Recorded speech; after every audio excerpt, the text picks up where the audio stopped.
প্ৰাঞ্জল দা confirm কৰিলে নি গাড়ীখন কৰি দিয়ক সিহঁতে এডভান্স দি দিব এডভান্স দি দিব বোলো সিহঁতে কৰাই দিয়ক কনফাৰ্ম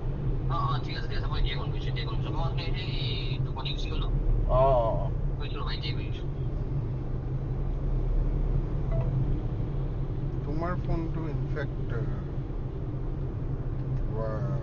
হেৰিত লগাই লোৱা নেকি কাৰ অডিঅ'ত